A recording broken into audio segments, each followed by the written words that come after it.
સુરેન્દ્રનગરના થાનગઢમાં ગૌશાળા અને આશ્રમના નામે જનતા સાથે છેતરપિંડી આચરનાર ટોળકીનો પર્દાફાશ થયો છે। થાનગઢ ગૌશાળા અને આશ્રમના નામે છેતરપિંડી કરનાર શખ્સોને જેલ ભેગા કરાયા છે।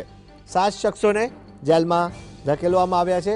મહત્વપૂર્ણ બાબત સામે આવી રહી છે, તેને લઈને વાત કરવામાં આવે તો અનધિકૃત રીતે ટિકિટોનું વેચાણ કરી 3 કરોડની છેતરપિંડી કરી હતી, જેને લઈને હવે પગલાં લેવામાં આવે છે। સુરેન્દ્રનગરના થાનગઢમાં ગૌશાળા અને આશ્રમના નામે જનતા સાથે છેતરપિંડીની જે ઘટના બની એ ટોળકીનો પર્દાફાશ થયો। જાણકારી અનુસાર અનસુયા આશ્રમ અને ગૌશાળાના લાભાર્થે ડ્રોની ટિકિટોનું અનધિકૃત વેચાણ કરી આશરે 3 કરોડ રૂપિયાની છેતરપિંડી આચરાઈ હતી। આ કૌભાંડમાં સંડોવાયેલા 7 શખ્સોની પોલીસે ધરપકડ કરી હતી। રિમાન્ડ પૂર્ણ થતાં તમામ આરોપીઓને હાલ જેલ હવાલે કરવામાં આવ્યા છે। નોંધનીય છે કે અગાઉ થાનગઢ લોકઅપમાંથી ફરાર થઈ ગયેલા રામદાસ સ્વામીની પણ ગોધરાથી અટકાયત કરી લેવામાં આવી છે। ધર્મના નામે આચરવામાં આવેલા મોટા આર્થિક કૌભાંડને પગલે પંથકમાં ચકચાર મચી ગઈ છે।